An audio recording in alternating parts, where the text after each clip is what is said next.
It gives me great pleasure to welcome and introduce Dr. David Weston, who calls himself, and everyone knows him as Jonah. That's Jonah. It's a nickname from his time growing up in Tanzania. I'm sure he can tell you more about that at the reception afterwards. And this is the first Olages Goslow lecture since I took over as chair this academic year. And I'd like to think the first post-pandemic Olages Goslow lecture. So I first got to know Jonah in Kenya in 2002, where I was working with him on studying bird community changes through a continuum of elephant impacts.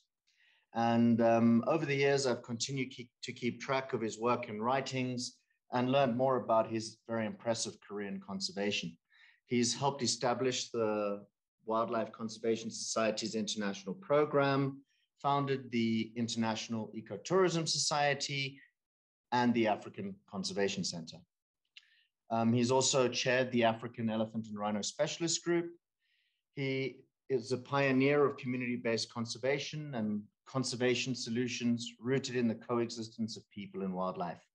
Jonah led the development of exchange visits between the Maasai in Kenya and ranchers here in the United States. And he has authored multiple books, of which his latest is entitled We Alone, How Humans Have Conquered the Planet and Can Also Save It. And that's the basis of Jonah's talk today. The book, I read it recently. It's got many key messages, but one of the key ones I took out is that conservation is not something that humanity has started doing only in the last 200 years, as in certainly the Western literature we might think. Human societies have been doing conservation for millennia in different forms. Jonah is always positive and solution-oriented, no matter what the challenges are, so that I really appreciate that. And I'm sure it will come across in his talk today. And finally, before I hand over, I'd just like to say we're very lucky here today in that Marcia Olages, whose kind gift has made this chair possible, is here today, as is Tom Sisk, who was my predecessor in the position. Thank you, Jonah.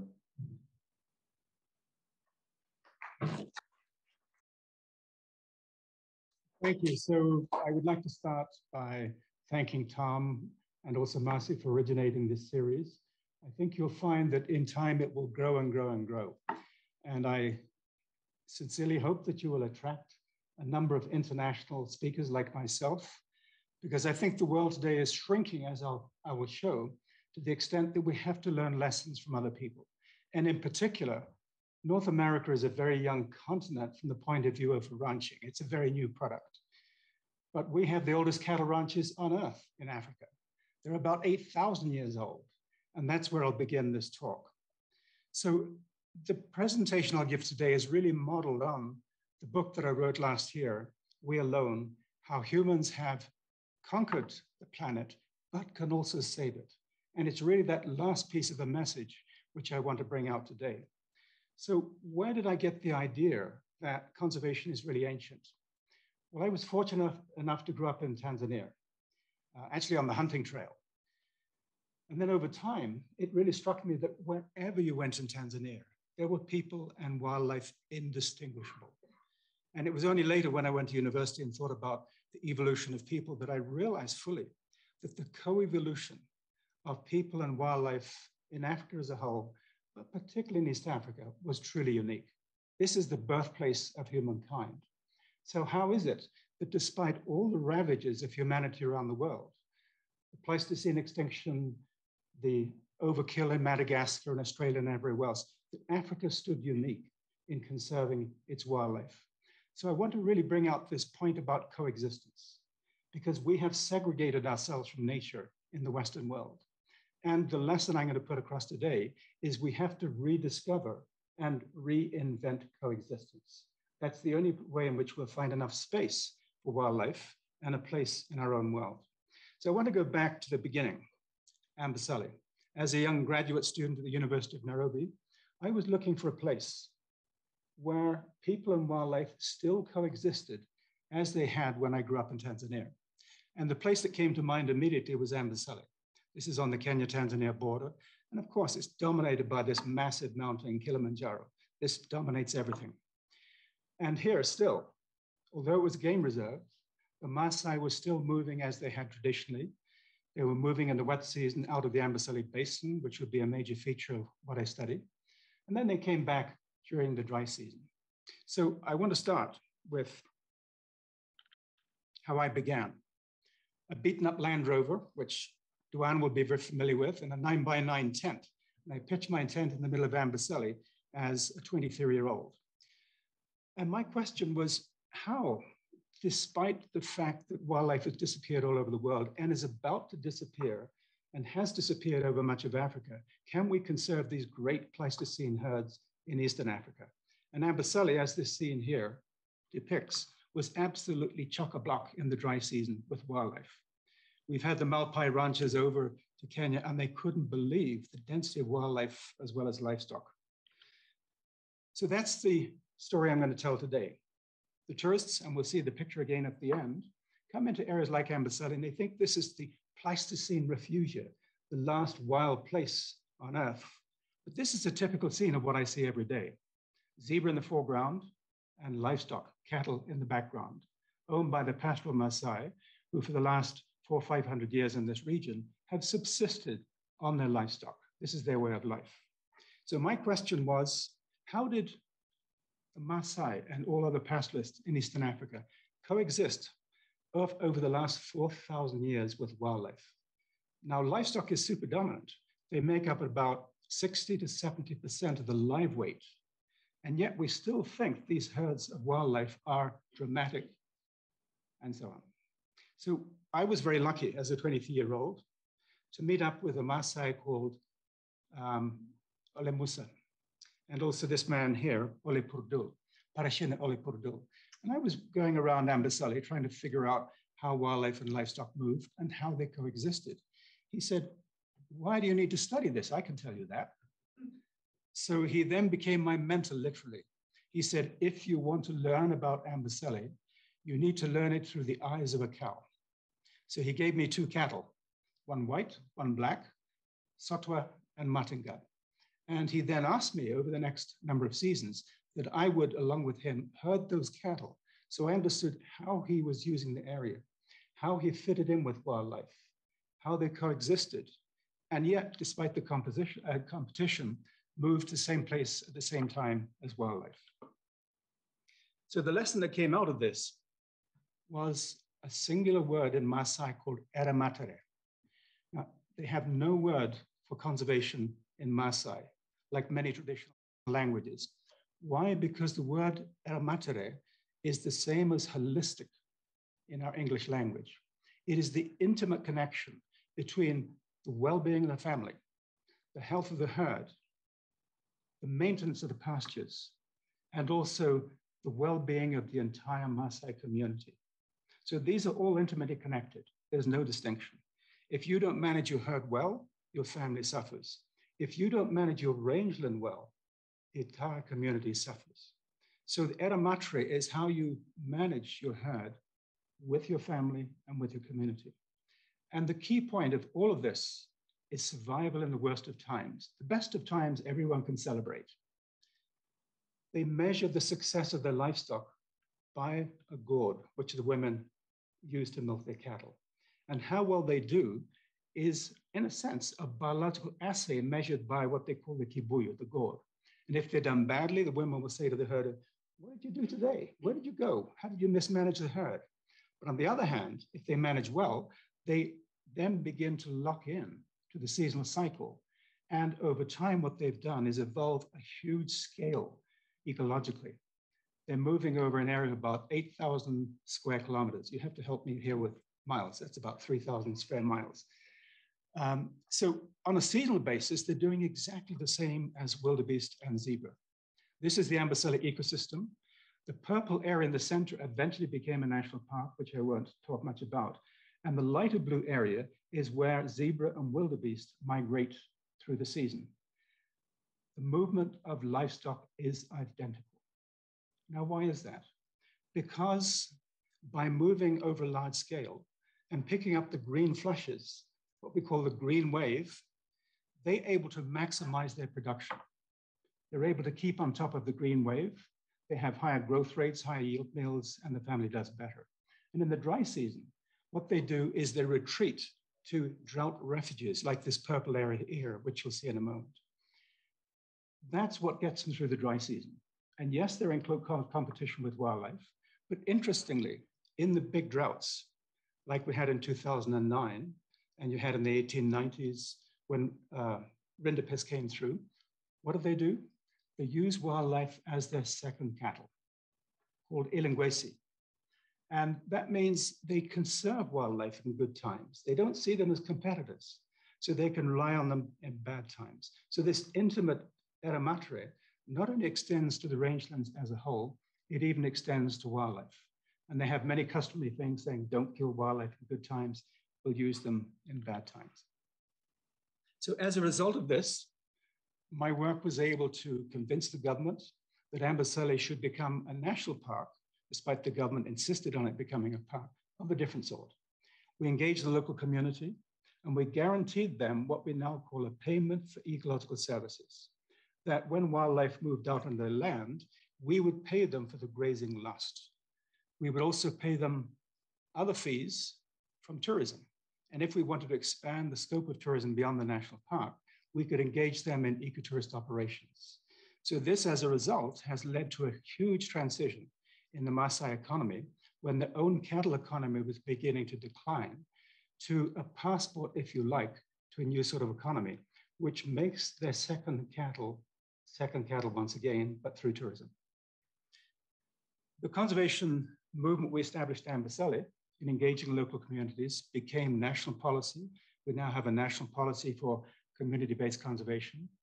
I was fortunate enough to become the director of the Kenya Wildlife Services and introduce Parks Beyond Parks as a concept of how we engage communities. Today, our national parks occupy 8% of Kenya. We have 11% of the country under conservancies operated by the local communities because it's in their benefit. But here's the point I want to make. In the park, there are no livestock.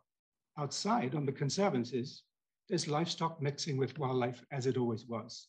That's the Africa I grew up with.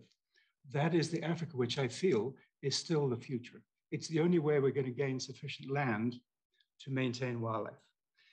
So this movement, which came out of Kenya and to some extent in Namibia, where Duan comes from, and you'll hear much more about that, we formed a movement called Natural Connections. And we have held the first worldwide movement here in the US, in Airlie House in Virginia, bringing together communities from all over the world to say, is community-based conservation successful?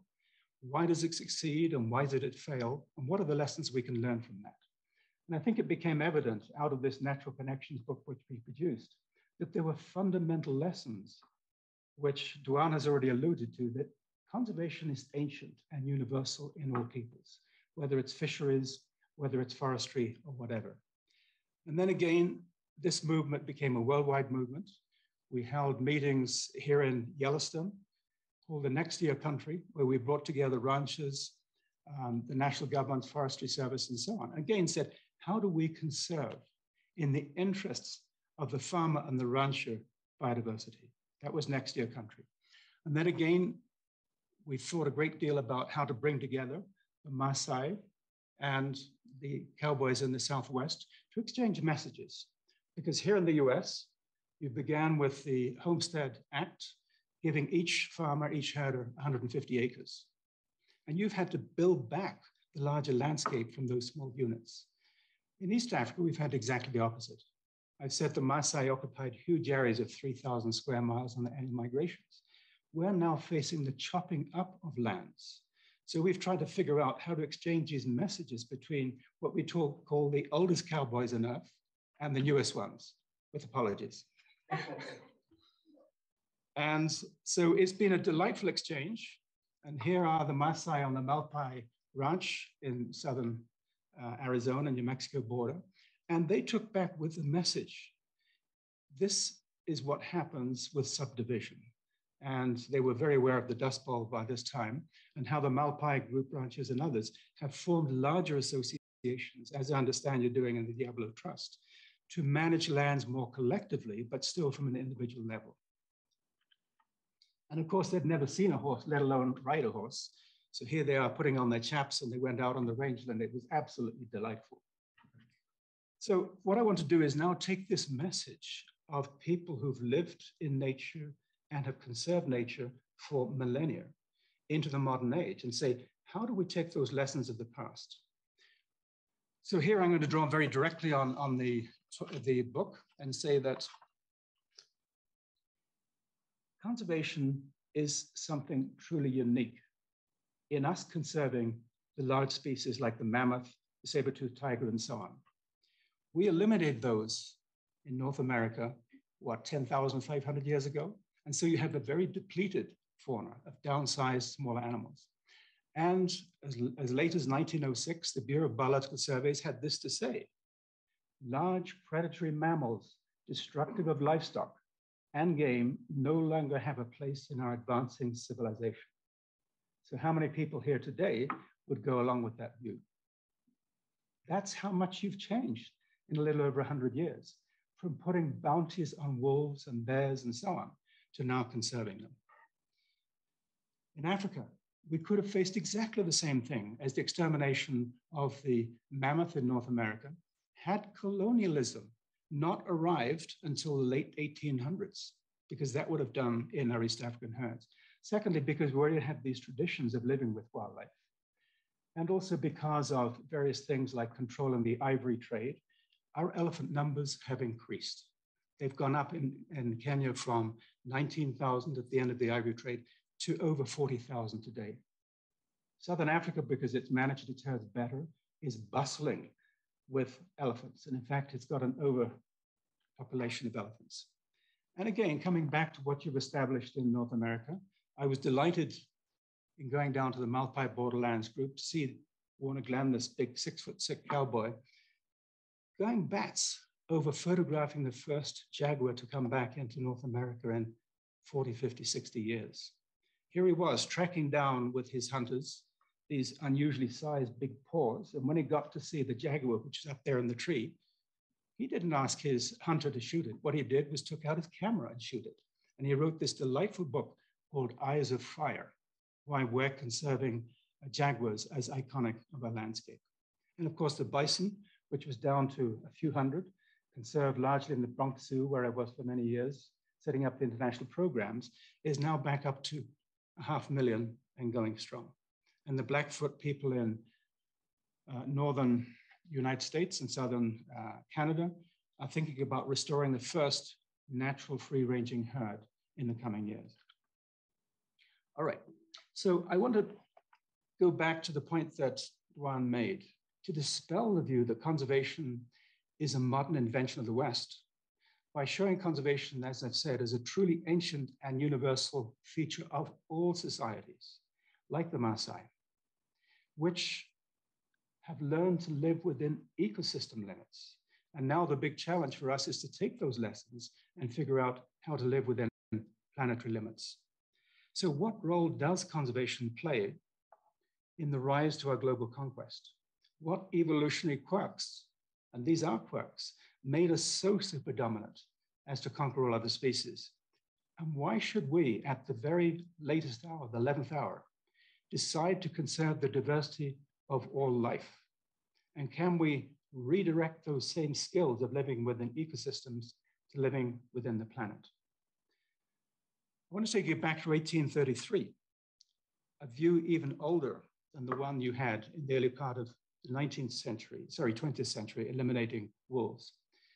Charles Darwin's mentor, who was Charles Lyell, wrote The Principles of Geology, 1833, which many people here familiar with geology will know about. But there was a hidden passage in there, which only recently people have looked at. He said that in conquering the earth, we diminish and exterminate other species in obedience to the general rules of nature, largely beyond our control. That's 1833. Darwin never mentioned the extermination of species in all his trip in the Beagle. So he was right, in my estimation, about exterminating other species. We've seen that with the extermination of the wolf and the bison and so on. And we in our livestock today exceed 90% of all vertebrate biomass worldwide, up from less than 0.5% in the Pleistocene. That's how dominant we have become. But he was wrong, I would argue, in saying that the rules of nature are beyond our control. The evidence is here to say we can do otherwise. At the very peak of our conquest, we have broken the rules of nature by saving even the most threatened species, like the wolf and the bison. Conserving other species that endanger and compete with us, because that's what they have done, is an evolutionary paradox, I would argue. We're the only species that ever said, why should we conserve other species? Yet I will show that the paradox can be explained by tracking the evolution and diversification of conservation, from storing food and water, and even grazing like the Maasai do, for survival, to husbanding domestic plants and animals, and making sure they are able to provide us. Controlling pollution, as you've done here in the big cities of North America, reducing nitrogen dioxide, sulfur dioxide by 90% since the peak of pollution. And more recently, saving species and the planet from our excesses. So really what's happened, and I think this is where we've slipped up as conservationists, we haven't looked at the evolution of conservation to realize that it's progressively diverged to include more and more things. And it's only because we have become emancipated from Lyell's laws of nature that we have the time, the facilities, and the money, as you do, to visit our national parks and enjoy them. That's a totally different experience worldwide. And the other aspect which is overlooked in the conservation movement, I feel, is we have new sensibilities about nature, which were there before, but weren't about biodiversity. There's no word in Kiswahili for biodiversity. Like you in North America, you invented a word for it called biodiversity. We had to invent a word in Swahili called bioanuwani. It simply wasn't there. So let me just go back to that one. Today, we conserve things as diverse as the city of Venice, where I've spent a couple of absolutely delightful seasons looking at how they're trying to prevent global warming and sea rise from drowning out the city. We conserve paintings like the Mona Lisa. We conserve the Colosseum, cultural traditions even like your Thanksgiving and Memorial Day. These are cultural icons which we conserve. We conserve endangered species, threatened habitats, and of course, now biodiversity, the latest edition. So conservation has come to include anything we, in fact, feel we want to spare from our own excesses and the ravages of time. And so we value the things we conserve.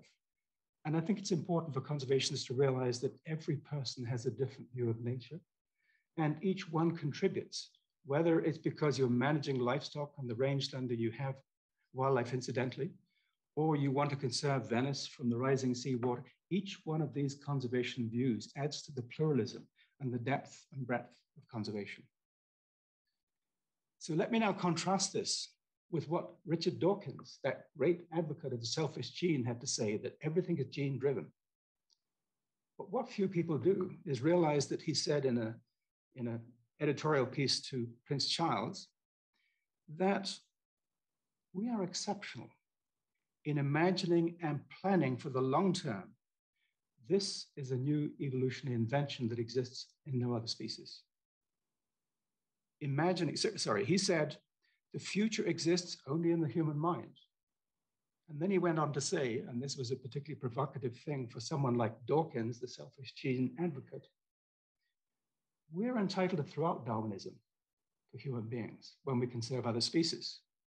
David Sloan Wilson, the person who's always argued for group selection, goes much further to say that we now live in a post-selfish gene age. The common good and altruism are the very hallmarks of our success. And I would add that the Maasai have the ultimate altruism among their own peoples by saying, in the worst of times, you give cattle to a neighbor with no expectation of return, because you know that you as a community are up against the odds. So I would also go on to argue that saving other species is the highest form of altruism. beyond any other altruism we've ever had. It goes beyond self. It goes beyond kin. It goes beyond tribe. It goes beyond nation and even humanity itself when we consider conserving other species at a cost to ourselves. After all, we set aside over 20% of our lands worldwide for wildlife, and we have struck international agreements to conserve biodiversity. And now, but again, still in the making, we have a long, long way to go to curb greenhouse gases. But again, that's an extraordinary thing for us to do as a species, to have the knowledge, to have the sensibility, to realize down the line, 50, 100 years down the line, we're going to face a catastrophe which will affect us and all life.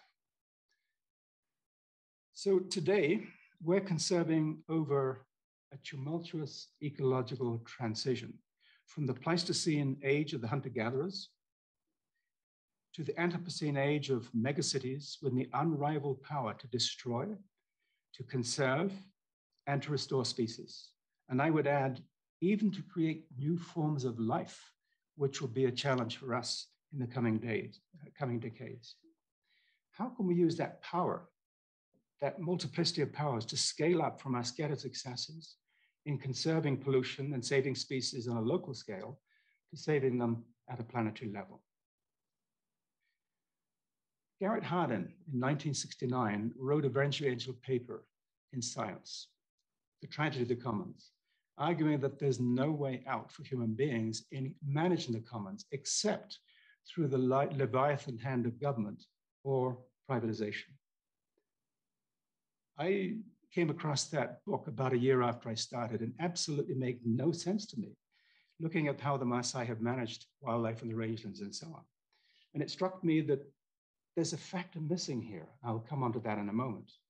But the person who really brought the tragedy of the commons to the floor was none other than Ellen Ostrom, who won the Nobel Prize for Economics, the first woman to do so, in showing the success of all societies, sharing common resources, whether pastures, fisheries, or even public utilities like roads. You have to have rules to go on the roads, or parking lots, a lot of tragedies, but you have far fewer because you have rules, or even the airwaves.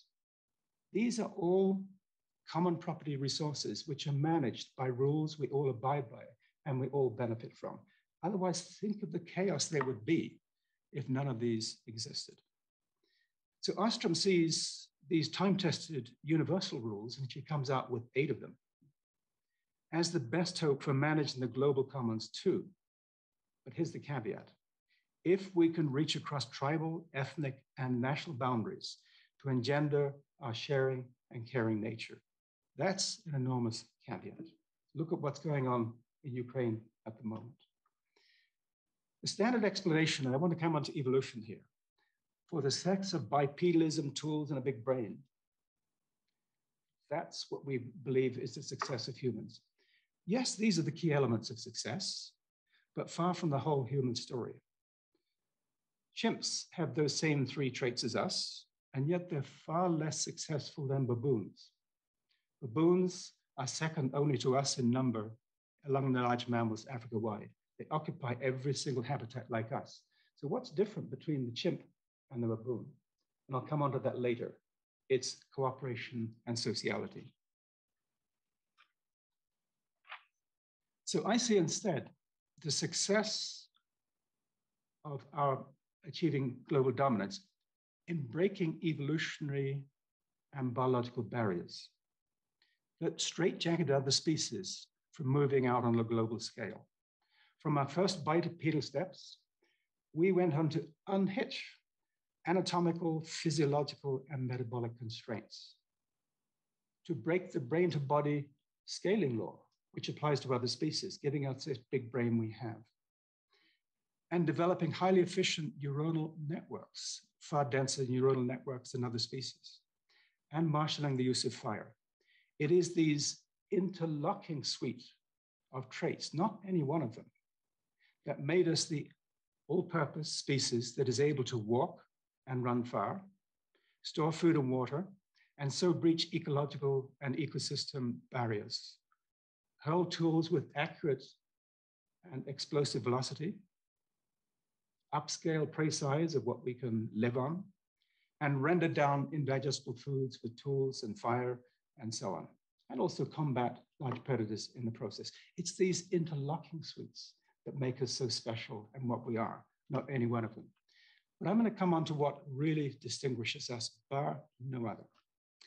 It is the expansion of cooperation beyond kinship networks to form larger bonded groups able to divide tasks to achieve greater foraging and reproductive efficiency that sets us apart from all other species. Larger bonded groups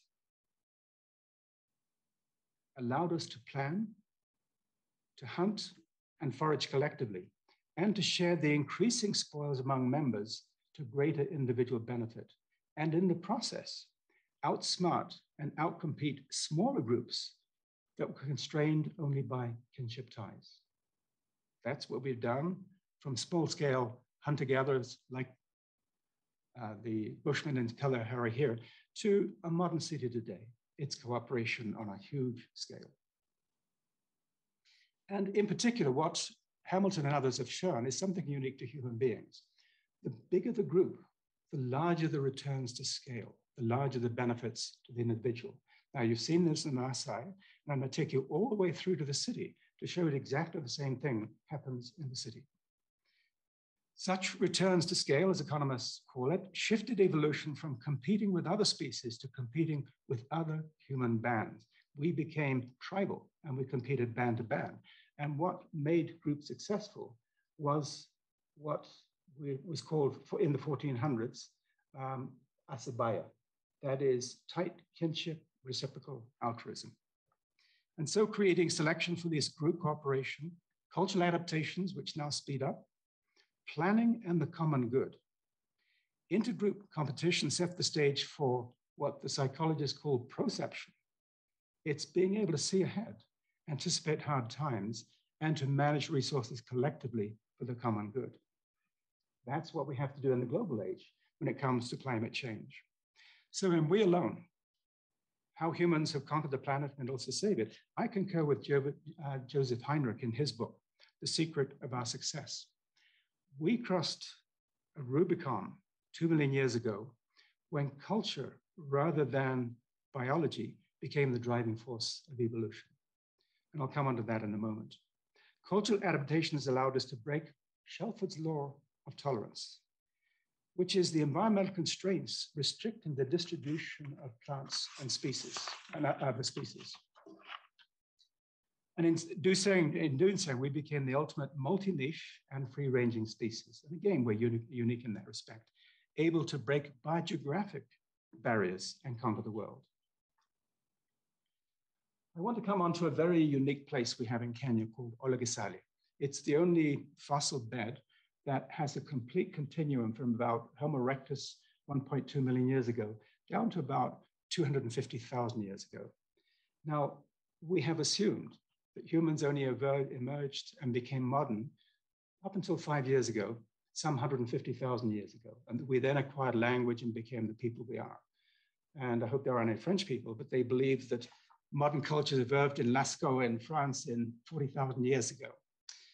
All the evidence in the last 10 years is showing a fundamentally different picture about humans. Our ancestry is truly ancient. We go back a long way. And here in Olegisali, this is a picture of a giant elephant and alongside a giant hippo, 900 to 1 million years ago, when all these tools, this debris around, shows people knocking off large mammals. Now, they were living off those large mammals until 500,000 years ago. When something happened, there was an 80% turnover of the large mammal fauna, which Rick Potts and others I've worked with in the Smithsonian have shown. What created this huge turnover, like the Pleistocene turnover of large mammals in North America? They were arguing climate change for many, many years.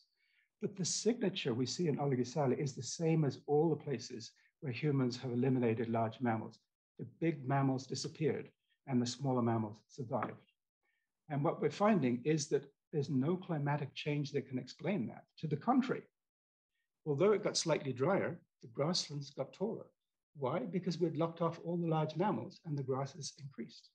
So we now know with some certainty that the overkill of human beings began in Africa as early as 500,000 years ago. And I would argue that the interaction, particularly of the two keystone species, elephants and humans, has created this giant ecological minuet on the landscape, where elephants really take out trees and create grasslands. And when people come in, and particularly with cattle, they will overgraze and create bushlands. So you have this lazy ecological minuet, which is the very basis of the structure and diversity of savanna ecosystems. So freed from the narrow niches of other species, Homo erectus and later Homo sapiens became intercontinental travelers in the Pleistocene. There were still fewer at that point than the bison and elephants. So we finally broke the constraints of hunter-gatherer bands and rose to ecological dominance in the Neolithic by domesticating plants and animals and re-engineering the landscape. Population surged from 6 to 150 million by 3,000 years ago, triggering permanent settlements. Excuse me.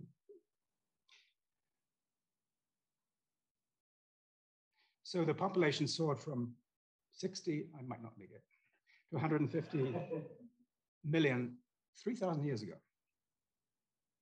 And in the process, triggered permanent settlements, food surplus, and trade and commodity exchanges. Thank you, that's very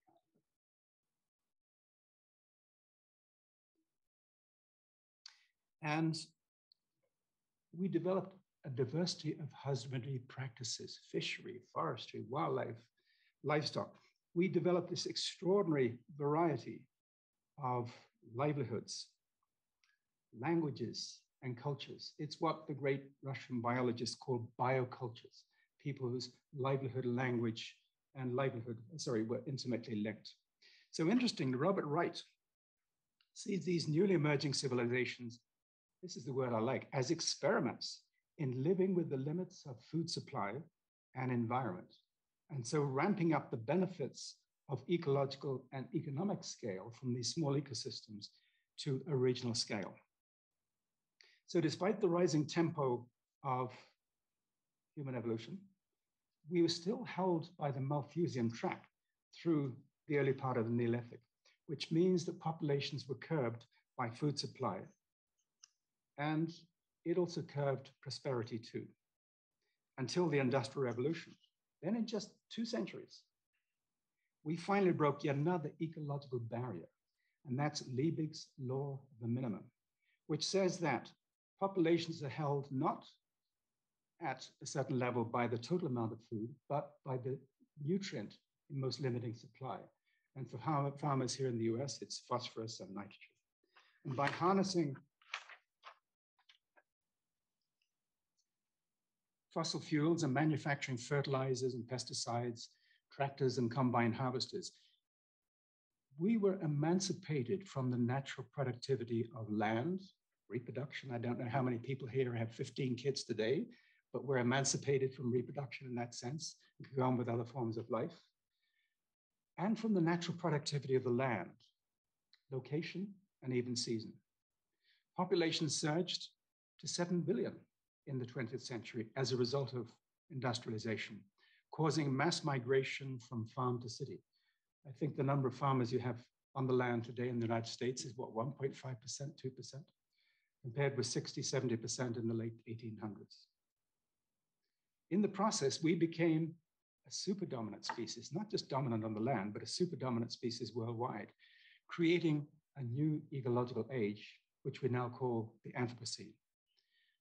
On the downside, severing the intimate etamaterial link, as I call it, between family, food production, consumption, and community.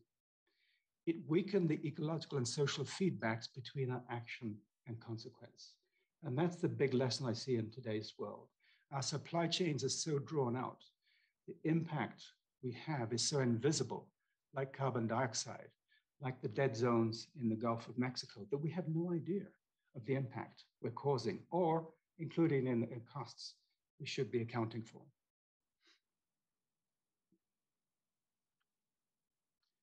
Three years ago, I went back to the Dust Bowl to ask, we heard a lot around the world of the Dust Bowl, and we've learned a lot from it in trying to manage our own land But what happened to it?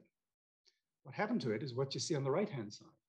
We're extracting resources even deeper from the aquifers. We're subsidizing agriculture, and we're creating a new form of agriculture, which seemingly is productive. And yes, it is the American food basket, but at what cost? Carbon dioxide, leachates going into the rivers, into the Mississippi, and down to the Gulf of Mexico, and so on.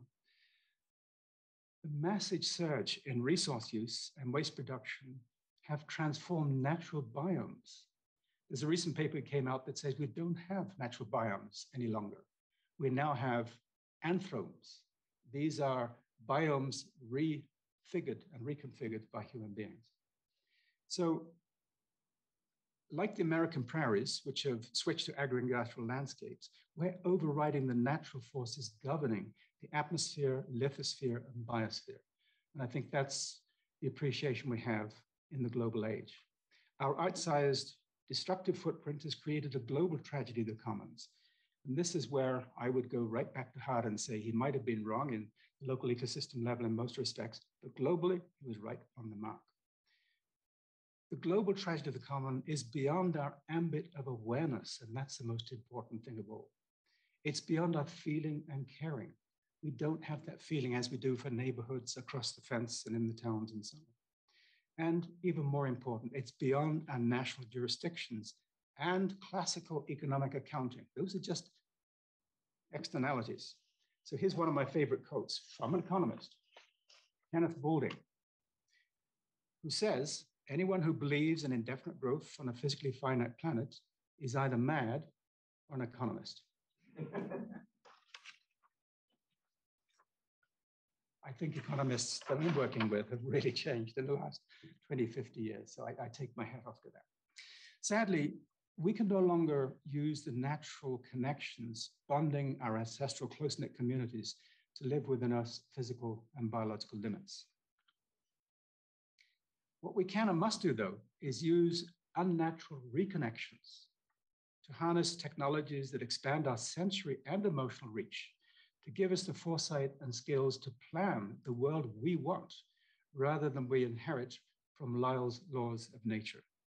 This means redeploying satellites to map and monitor the biosphere, using the Internet of Things, artificial intelligence, smartphones, and the social media to close the yawning gap in information and economics, both within and between nations. And I want to make the point here that we tend as ecologists, and I count myself going back in time as one of them, who serve technology as a bad thing. I think many of us have changed our mind and see it's the only solution, provided we use technology to serve our purposes rather than just run blindly after it. So we must also adopt a circular economy, renewable energy resources, and increase resource efficiency and reduce emissions. And above all, we must account for the services nature provides us and the damage we do to nature. This calls for replacing land-hungry, destructive industrial farming with things like microbial grown meat and cereal products, which spare land for biodiversity and, equally important, alleviate animal suffering in these huge cattle lots.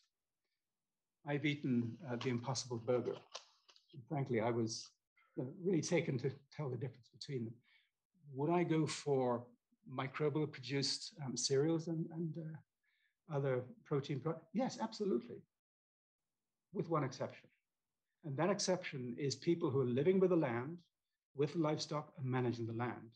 So I think I would look to Diabo La Ranch as well as the Maasai and say, it's the role you're playing in conserving the land and producing livestock on a sustainable and a humane basis, which is going to maintain much of the open rangelands, which I talked about.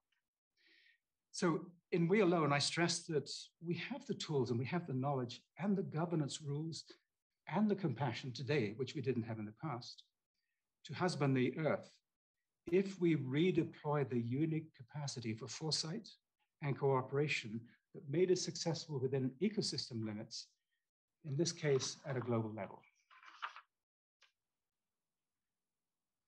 So diversity in conservation has expanded over the years from hunter-gatherer, food production and water, through the Maasai who are living off the livestock, which is living off the rangeland, through many societies like the Philippine farmers, hill farmers who've created these incredible terraces, conserving Venice from rising seawaters, and because it's something important in our culture.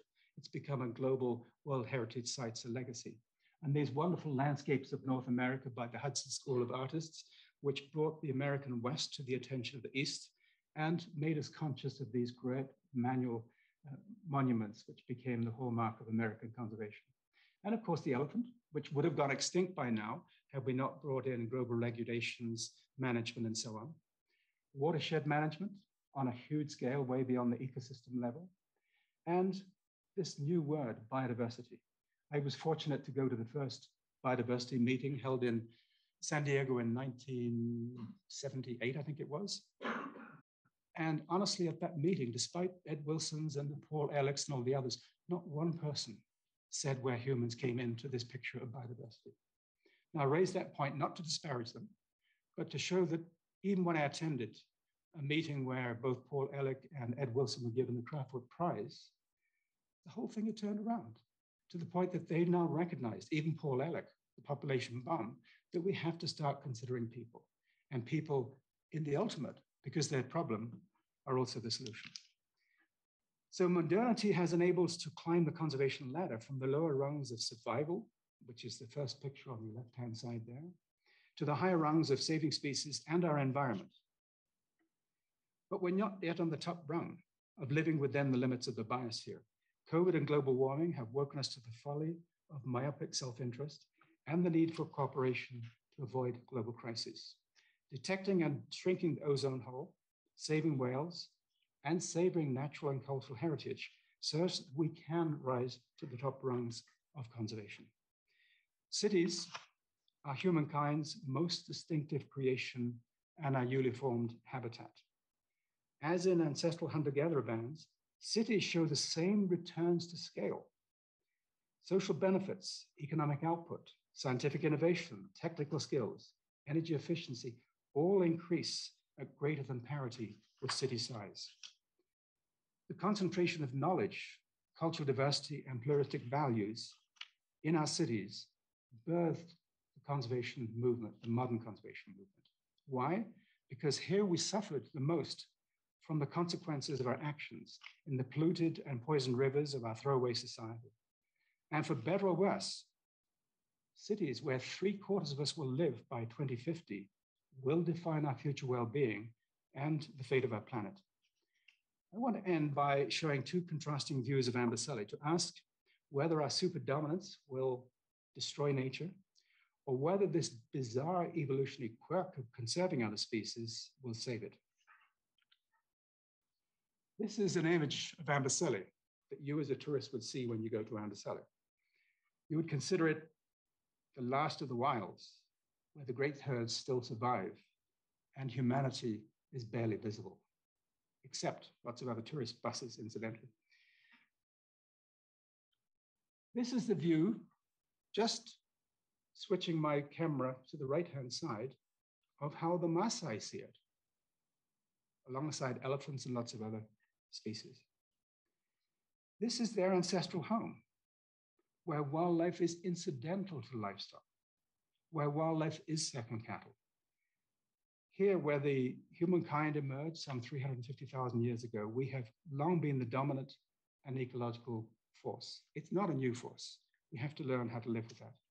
So we have followed Lyell's law to an extreme in displacing and exterminating other species. There's no doubt about that. But Amboseli shows that we can conserve other species in defiance of Lyell's law. Now imagine if elephants became as super dominant as us. They would number a staggering 100 billion elephants if they consumed as much energy as us. And we'd decimate the world's woodlands and forests. Look at what they do inside our national parks, just being 1,000 elephants in Amboseli has destroyed in the woodland. 100 billion elephants, imagine that. So, I'm going to finish with this remark. We should take heart that among all species that may have conquered the planet, we alone have the sentience, the knowledge, and the capacity in our new epoch of our own making to make the world a fitting place for our own descendants as well as wildlife. Now, this is my wife, Shirley Strum, who studied baboons for 50 years. The local community is absolutely staggered and says, how do you tame these animals? What are you learning about them? She has now taken on local community people to be the researchers, to be the guides, and they're taking out tourists like you. And just the same as you go and visit wolves in Yellowstone and find great delight in their social behavior and how sophisticated they are, so Shirley wrote a book called Almost Human. And it's shown this gap, which we believe was there between the culture, and it is culture, and the behavior of other species like baboons, is actually very close to us. And I can tell you there's nothing more delightful than going among a troop of baboons and seeing all this action going on. If you've ever watched a soap opera, this is 10 times better. So I want to finish with this point here, that we have become very aware of the diversity of life and the unity of life. And we stand at a very unique point in history where we do have the capacity to destroy or create. And the message I'm trying to put across today is because of this unique capacity, which we can recapitulate our successes at the ecosystem level. The biggest challenge we have today is how to reach across tribes and nations and different cultures and reconnect at a global scale. Thank you.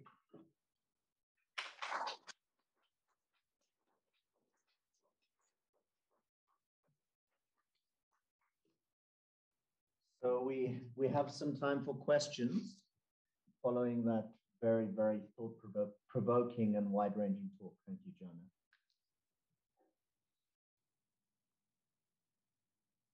Questions, anybody? Come in. Maybe can you elaborate on the fact that you say that the tragedy of the common is the same at the global scale, but not at the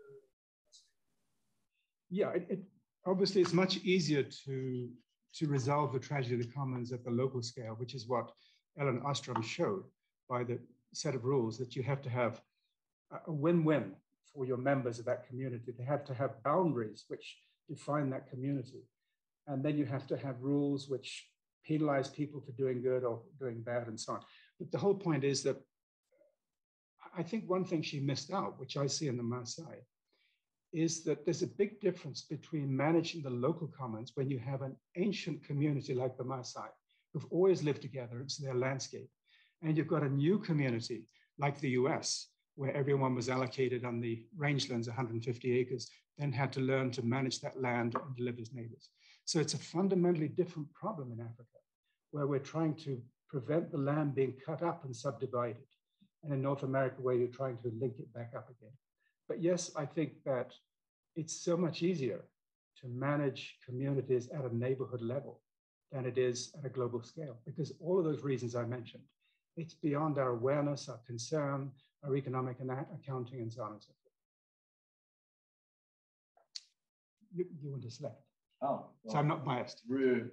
Go for it. I guess just building on that, how do you see that we start to bridge these gaps in cultures? What cultures see themselves as their practices and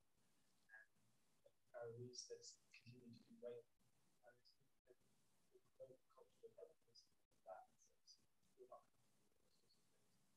How do you see them?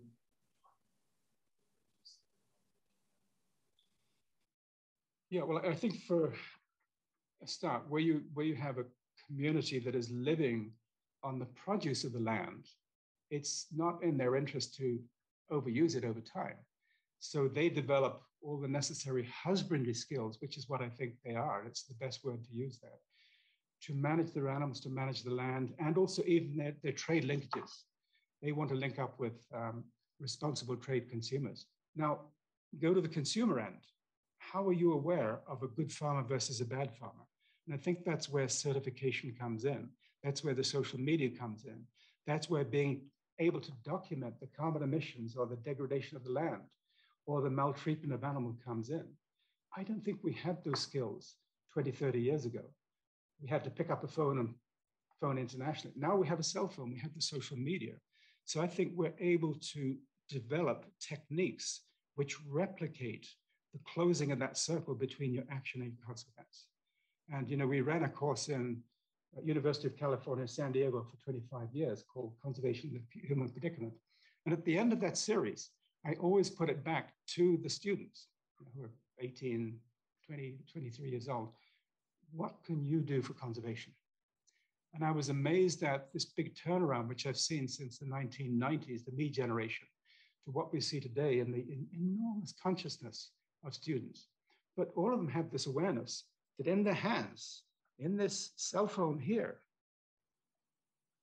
I could have shown a wonderful picture of a Maasai who was the son of the picture I showed you of the Maasai.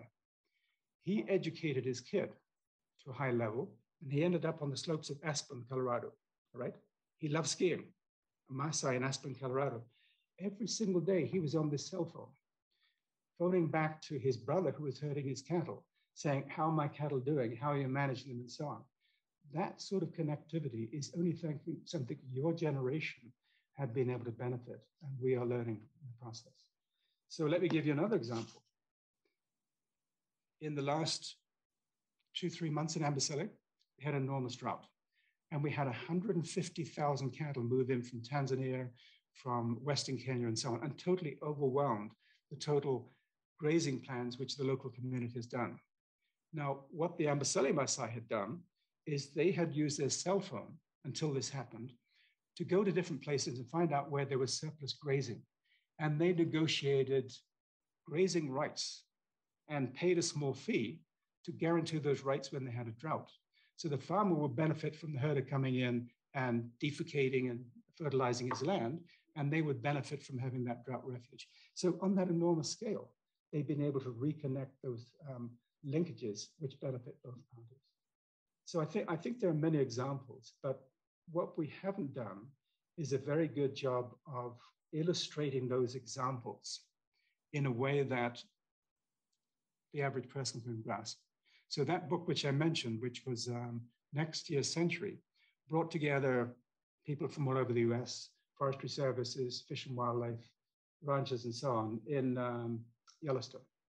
And they said, what is it that you want to conserve of your land? Well, of course, the first issue for the farm was products, wheat, corn, barley, and all the rest of it. And for others, it was cattle.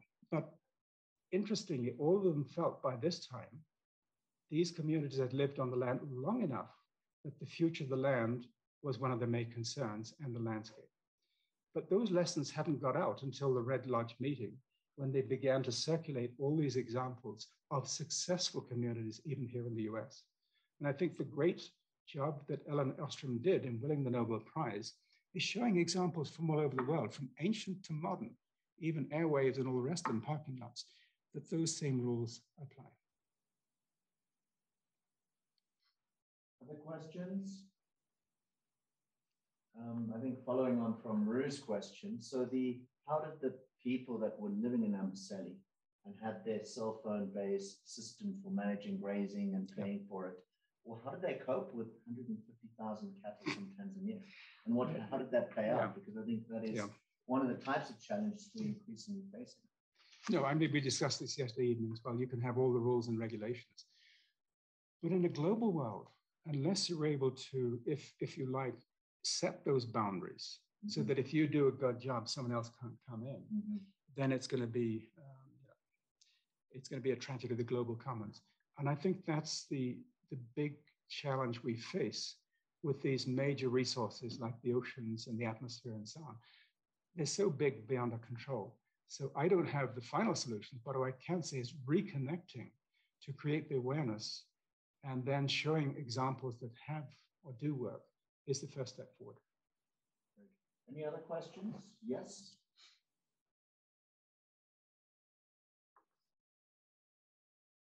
What is wrong?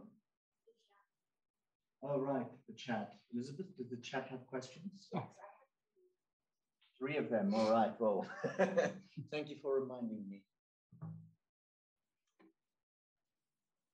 Okay, the first one is, what do the Maasai do when a lion or leopard kills one of their cattle? Well, they have a very long tradition of hunting lions, as you know. But for the most part, most of the hunts they do are of lions that attack their livestock. So one of the extraordinary things of living among the Maasai is that I can walk around in Amboseli and I have these lions with big eyes looking at me with great interest. If I'm walking with a Maasai warrior, they're gone. So this long tradition of the living together, of the lions fearing to go into a settlement because they'll be speared, and yet the Maasai seeing them as a noble prey has allowed this coexistence. So I think that another example I can give is that we had a workshop asking a group of Maasai, what are Maasai values? And of course there was land and there was cattle and so on. And one of them came in very late to the meeting and said, I'm sorry to be late, but I've just had to explain to the youngsters that they shouldn't be driving off and killing the impala because they're prey for the lions, which when the lions prey on them, they don't kill our cattle. So those are some of the linkage they see.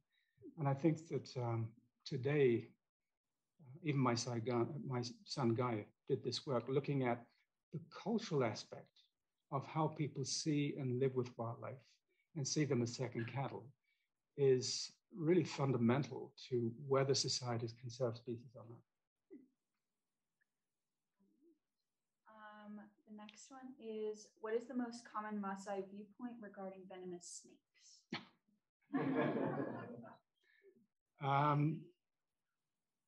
We did an attitudinal survey of how Maasai see different species. And what's interesting is that they go a whole range from utilitarian uses of animals to aesthetic uses, or aesthetic things like gazelle, which they think are very beautiful. When it comes to snakes, I was really intrigued that they don't take too much notice of things like cobras and mambas and puff adders and so on. But when it comes to pythons, that's something else again.